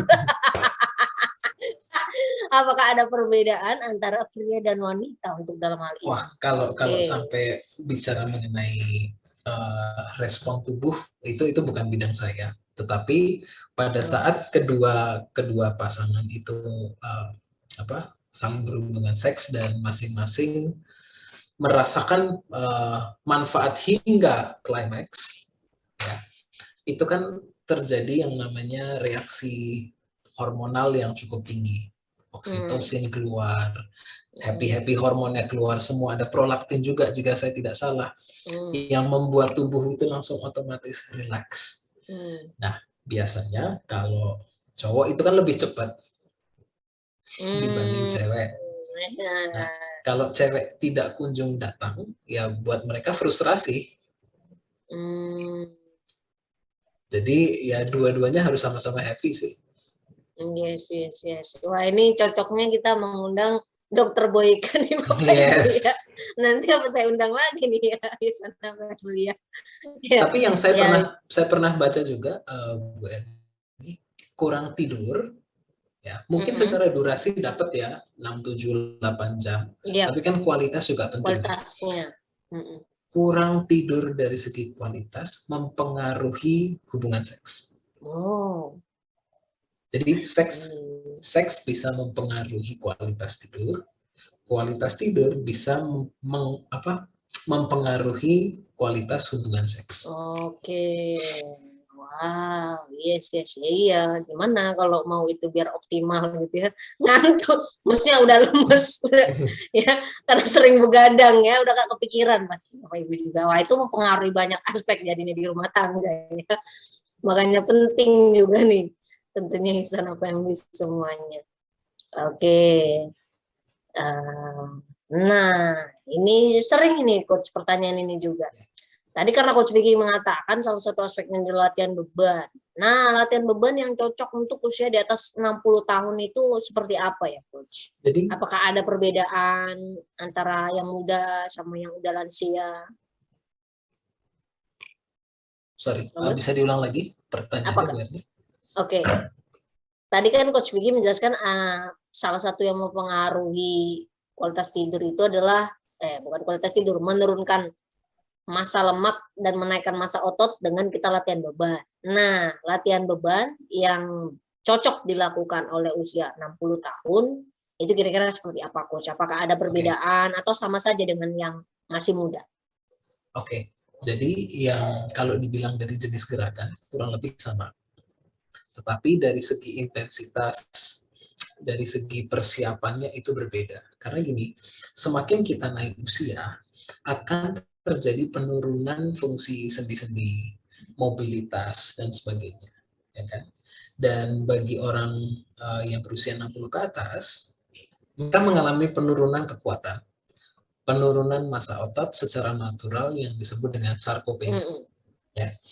Dan yang bisa dilakukan dan yang biasa menjadi harapan dari mereka-mereka yang sudah 60 ke atas adalah bisa bergerak tanpa rasa sakit. Jadi pada saat mereka gerak, jangan sampai aduh pegel, aduh nyeri, mau angkat barang dari bawah nyeri. Ya kan? Salah satu goal mereka selain tetap mempertahankan kekuatan, bisa bergerak tanpa rasa sakit. Nah, gerakan-gerakannya kurang lebih sama, cuma perlu diregresi. Misal squat, ya tidak perlu pakai beban, pakai kursi terus pakai assistance tidak apa-apa. Tapi gerakannya sama-sama squat. Terus gerakan bangun dari lantai sampai berdiri. Terus gerakan untuk balancing, koordinasi otak. Iya, karena sudah lansia. Itu semua kurang lebih gerakan dasarnya sama Bu Erni untuk orang-orang yang masih muda. Cuma orang muda intensitasnya bisa dinaikin, bebannya bisa dinaikin. Nah, mungkin kalau yang untuk orang-orang sudah 60 ke atas, bisa dimulai dari gerakannya dulu, terus nanti pakai beban ringan. Jadi dari segi movement pattern-nya sama, tetapi dari persiapannya sama beban yang digunakan itu berbeda. Sesuai dengan kemampuan kapasitas. Yes, itu Bapak Ibu ya. Kagak biasa maraton 5 kilo, tiba-tiba maraton 5 kilo pingsan Bapak Ibu di tengah jalan. Nah, kalau enggak, abis itu berhenti, abis itu naik apa? Naik ojek, naik apa di tengah jalan. Itu yang sering terjadi juga. Yang sering terjadi Bu Erni, apalagi kalau sudah bulan Januari ya, karena mereka sudah punya goal dan motivasinya sedang resolusi, ya kan? Resolusi tahun 2022. Yang suka dilakukan dan ini suka salah kaprah, targetnya terlalu tinggi, ya kan? Dan step yang diambil itu ekstrim. Iya, betul sekali. Misalnya makannya dikurangin drastis, jadi ya kan? Painful. Terus hari pertama willpower is strong, ya kan? Hari kedua udah ngerasa emosi. Ini kapan makan ya? Karena makannya mana? Merasa tersiksa. Badannya stressful. Begitu badannya stressful, tidurnya sulit. Nah, begitu tidurnya sulit, besok tambah emosional lagi. Willpower-nya mulai, ini mana nih kok nggak bisa tahan ini. Jadi diet yang ekstrim menyebabkan tidur tidak optimal, menyebabkan kegagalan pada diet. Jadi nggak usah terlalu ekstrim, dibawa santai. Betul. Ya kan? Karena kalau sudah dibawa santai, nomor satu, lebih tahan banting. Yep. Programnya juga Anda lebih enjoy. Iya, long lasting. Ya kan? Jadi habit. Jangan terlalu ekstrim. Suka ekstrimnya itu yang bikin tidak tahan lama. Iya, itu kalau yang bukan mau ini ya Bapak Ibu, makanya ada istilah semangatnya tuh, mohon maaf, nggak boleh kayak macam panas-panas tai ayam Bapak Ibu. Jadi nggak boleh cuman wah itu di awal. Pastikan itu ya, udah pasti gagal. Sering soalnya saya juga menemukan itu Bapak Ibu ya. Tujuan dari program diet apapun itu, mau Anda mengikuti tren manapun gitu ya, Bapak Ibu sebetulnya bukan dari tergantung berapa cepat Anda mencapai hasil itu, tapi berapa konsisten Anda betul-betul bisa merubah lifestyle Anda ke arah yang lebih sehat. Itu tujuan dari sebetulnya pada dasarnya semua expert di bidang ya kesehatan, terutama yang kita ngomongin untuk personal trainer gitu ya, seorang ahli gizi, ini Coach Vicky juga dari sleep spesialis juga, pasti itu gitu kan, jangan hari ini tidur seharian, enggak juga sih ya. Bukan yes. Oke, jadi itu Bapak Ibu ya. Jadi ubah once at a time and you have to enjoy yang sesuai dengan kapasitas Anda. Banyak orang karena ngikutin tren, rajin olahraga, tapi nggak suka yoga, dipaksa yoga lagi mana? Karena ikut komunitas yoga maka nggak konsisten gitu ya. Jadi cari sesuatu yang memang kira-kira Bapak Ibu bisa praktekkan. Kalau nggak bisa, tentunya memang konsistensinya ini Bapak Ibu yang kita butuhkan sebetulnya kalau kita membicarakan lifestyle ya. Nggak bisa kayak makan mie instan, masak 3 menit, habisnya juga cepat ya. Itu makanya tadi saya bilang kalau malam-malam nyarinya itu kan. Sedikit tambahan Bu Erni, if I may. Jadi banyak yang belum aware bahwa tubuh itu kan cerdas ya. Tubuh itu cerdas dan tubuh akan bereaksi pada saat kita diet ekstrim dan itu jangka waktunya lama. Itu ibarat Anda punya perusahaan, ya kan? Anda punya perusahaan, tetapi Anda minta karyawan Anda untuk lembur, overtime, tetapi tidak dikasih uang lembur. Ya. Lama-kelamaan, karyawan Anda akan fight back. Tubuh kita, kalau tidak dikasih makanan yang cukup untuk fungsi-fungsi dasar, ya lama-lama ngambek lah. Dan begitu tubuh sudah ngambek, yang dilakuin 3 biasa Bu Erni. Yang pertama, Anda akan dibuat lapar. Anda akan diminta untuk mencari makanan. Itu nomor 1. Kedua, Anda akan dibuat malas bergerak. Artinya apa? Anda akan mencari makanan yang tinggi di kalori. Karena gampang dapatnya. Nggak usah banyak gerak kan? Terus mood Anda untuk latihan juga turun karena Anda dibuat malas gerak. Karena buat badan ngapain keluarin energi lagi. Dan yang ketiga, begitu makanan masuk, itu akan disimpan sebagai lemak. Yes, itu poin yang paling penting juga Istana Family. Makanya orang sering tuh, wah turun berat badan, tapi habis itu nambah berat badannya makin parah. Tubuhnya terlalu lama kelaparannya. Jadi tubuh Anda survival mode. Kalau survival mode, apapun yang Anda konsumsi, semuanya akan diubah menjadi lemak. Makanya saya suka banget tadi. Ya, take it easy and just enjoy the process, Bapak Ibu. Oke, ini pertanyaan ini sepertinya buat saya. Mau tanya kenapa di sel esensial sudah ada vitamin D, magnesium, dan kalsium, tapi masih perlu konsumsi magnesium juga. Oke, ini buat Ibu atau Bapak yang bertanya. Sel esensial itu seperti kandungannya itu adalah multivitamin, multimineral, dan juga oksidan, Bapak Ibu, dalam dosis yang bisa dikatakan untuk mendukung fungsi secara basic, secara overall. Jadi semua nutrisi, mikronutrisi sudah ada di dalamnya untuk mendukung kesehatan tubuh Bapak Ibu secara general, ya. Nah, itulah sebabnya kenapa sel esensial disebut fungsinya sebagai pondasi, Bapak Ibu. Kalau bangun rumah itu perlu bangun pondasinya dulu.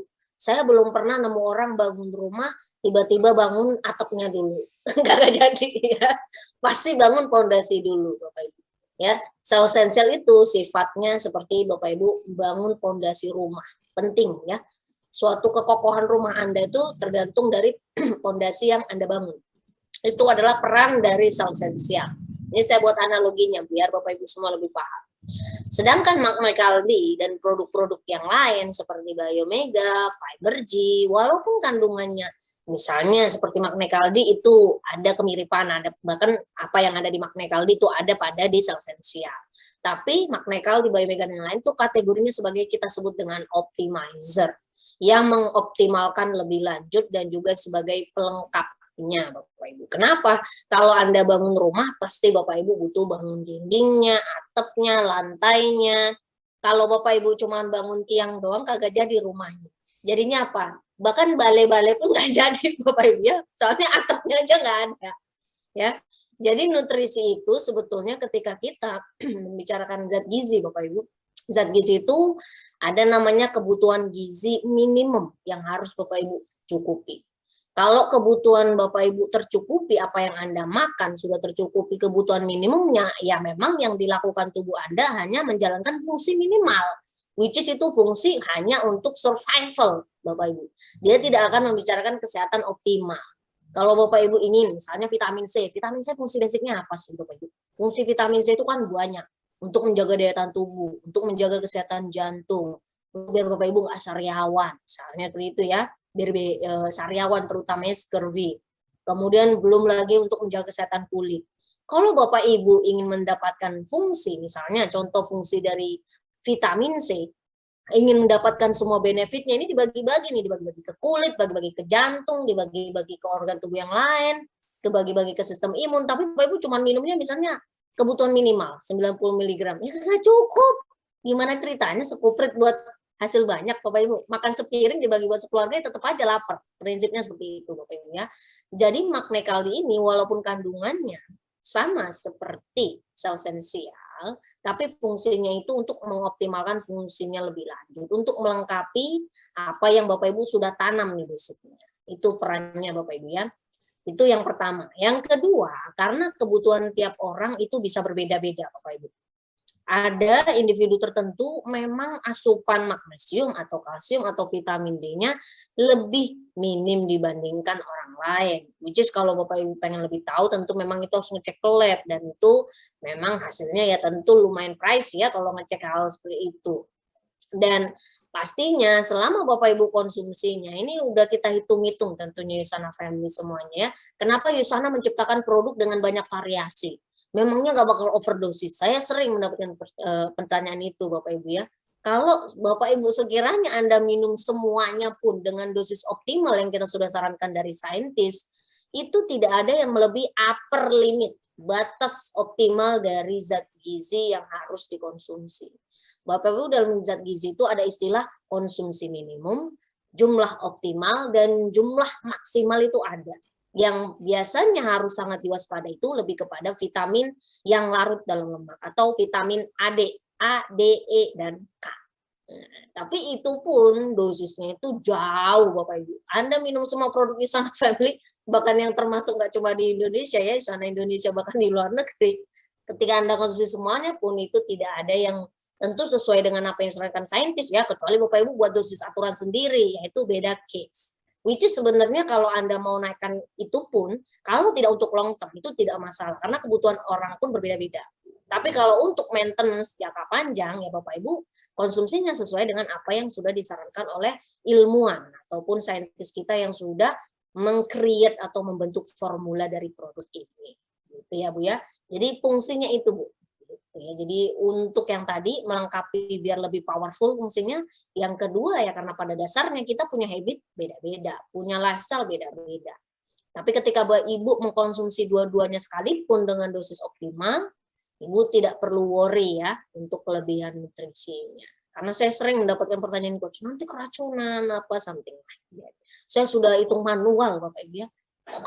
Hitung semuanya. Oh, kalau ini dimodifikasi dan segala macam, tetap Bapak Ibu tidak melebihi batas dari upper limitnya. Oke. Nah, itu saja ini coach pesan terakhir nih coach ya. Nah, beliau itu ini sebenarnya mungkin bisa ditekankan dari aspek yang lain nih coach ya. Beliau umurnya sudah 77 tahun, sudah sulit tidur dari umur 60-an ya. Memang seperti itu salah satunya Bapak Ibu ya, efek dari normal aging. Tapi ada juga orang yang tentunya kalau lifestyle-nya bagus bisa kok. Sudah dikasih minum misalnya magnesium kurang membantu, akhirnya sering minum obat tidur. Itu pun terkadang tidak membantu. Nah, bahkan udah minum obat tidur aja nih nggak membantu nih coach. Bagaimana agar beliau bisa tidurnya berkualitas ya? Karena ibunya hanya mengandalkan ini asupan. Ini aspeknya banyak ya coach ya kalau mempengaruhi tidur ya. Boleh disimpulkan nih coach. Apa nih yang paling penting? Terutama ini banyak yang ini nih usianya udah mature yang ikut sesi malam ini. Jadi kalau kita bicara dari aspek aging, biasa yang saya saranin dari gaya hidup itu ada 4 kalau saya tidak salah. Yang pertama, tetap jamnya teratur, itu nomor 1. Yang kedua, jemur matahari. Jemur matahari di pagi hari. Pagi, siang, sore dapat asupan cahaya yang cukup banyak, cahaya terang. Terus yang ketiga, aktivitas fisik atau latihan. Dan yang keempat, asupan gizi seimbang. Nah, kalau biasanya kan kalau kita sudah melakukan keempat lifestyle ini, lifestyle behavior ini, probabilitas untuk meningkatkan kualitas tidur itu semakin tinggi. Karena kembali lagi, faktor aging memang menurunkan kapasitas mata, otak, fungsi tubuh untuk bisa memproses cahaya, dan timernya juga semakin menurun secara kapasitas. Tetapi, karena menurunnya kapasitas, berarti kita harus melakukan sesuatu in return, which is jemur mataharinya, yuk sedikit dinamain. Aktivitas fisiknya dicukupin, karena kan biasa begitu sudah aging kan, energi levelnya juga menurun. Betul. Ya kan? Jadi magernya lebih parah lagi kadang. Yes. Perlu latihan untuk, terlebih strength training sih kalau bicara untuk kalangan lansia, strength training. Karena strength training sudah terbukti, sudah banyak literatur yang membuktikan bahwa strength training itu sangat beneficial untuk healthy aging. Yes. Ketahanan otot dan tulang, postur tubuh, fungsi organ, terus bisa meningkatkan mood, terus bisa membantu kualitas tidur. Jadi benefitnya banyak untuk strength training, biarpun dimulai dari angkat ringan-ringan atau gerak dulu. That's fine. Untuk aging, itu yang selalu saya rekomendasikan. Oke, nah itu dia tipsnya Bu. Boleh nanti dianalisis dulu Bu, diinvestigasi. Wah, udah kayak apa aja nih. Jadi dilihat dulu lifestyle dari mamanya seperti apa. Mamanya yang tadi umurnya udah 77 tahun, udah dikasih magnesium, bahkan obat tidur aja udah nggak, ya dalam arti katanya udah nggak efektif nih, ya Bapak Ibu ya.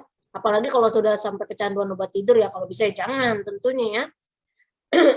Kecuali ya tadi ya, itu Bapak Ibu lihat tadi aspek tadi.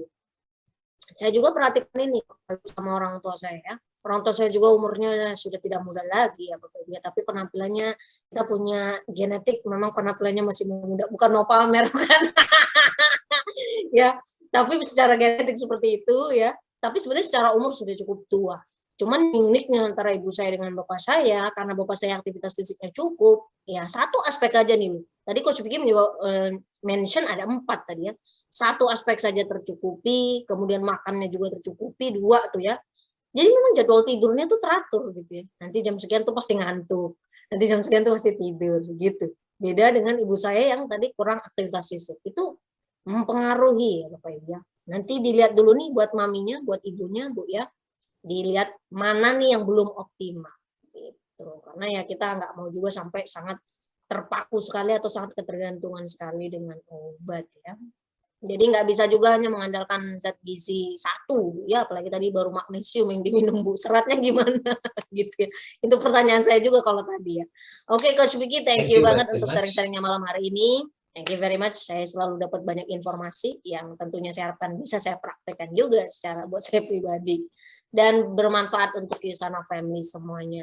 Stay healthy and always happy, Coach. Thank you very much, Ben. Thank you semuanya. Oke. Nah, itu dia sharing dari Coach Vicky, Yusana family semuanya. Sebelum kita mengakhiri sesi kita malam hari ini, saya mau menginformasikan untuk jadwal kita bulan Desember ya. Karena besok sudah tanggal 1. Nah, tanggal 1 besok seperti biasa kita juga masih ada acara jam start. Yusana family bisa ikuti, terutama kalau Anda yang ingin lebih tahu ya mengenai bisnis, sisi bisnis dari Yusana itu bisa Anda ikuti besok malam jam 7. Dan tentunya minggu depan kita juga masih ada acara Selasa Dr. Talk Yusana Family ya, itu nanti ditunggu flyernya lebih lengkap, temanya apa dan pembicaranya siapa pastinya. Dan pastinya saya juga mau merimain kepada Yusana Family, sebelumnya kita punya program yaitu Leadership Summit to Tokyo atau Jepang. Nah, ini kita punya Leadership Summit ke Maldives. Jadi buat yang suka Maldives atau pengen jalan-jalan gratis ke Maldives, Bapak Ibu bisa mengatur strategi Anda untuk mendapatkan kualifikasi insentif trip to Maldives ini, Bapak Ibu ya. Dan karena periodenya ini sampai 28 Mei tahun depan. Jadi Bapak Ibu sudah bisa mengatur strateginya dari sekarang. Ya, jangan mepet-mepet karena ini harus 13 minggu berturut-turut Anda harus qualified sesuai dengan persyaratannya 7.800 gitu. Nah, itu saja sesi kita malam hari ini Yusana Family. Terima kasih atas perhatian Anda dan selalu stay healthy and stay happy and stay fokus untuk melakukan healthy lifestyle. Dan terakhir, tentunya selain menjaga kesehatan, penting kita berbagi kepada sesama kita. Jadi kami himbau atau kami sarankan kepada Yusana Family juga untuk memberikan bantuan Anda kepada Yusana Foundation, karena Yusana tidak hanya peduli kepada untuk tadi ya sehat secara fisik dan finansial, tetapi juga sehat untuk secara kita spiritual, karena kita juga sangat membantu sesama kita juga sehat secara sosial. Nah, Bapak Ibu bisa ikut berpartisipasi dalam program Yusana Foundation dalam Garden Tower. Nah, untuk closing Bapak Ibu bisa melihat programnya, nanti terakhir videonya disaksikan melalui video berikut ini Bapak Ibu ya. Thank you atas perhatian Anda, selamat malam dan selamat beristirahat.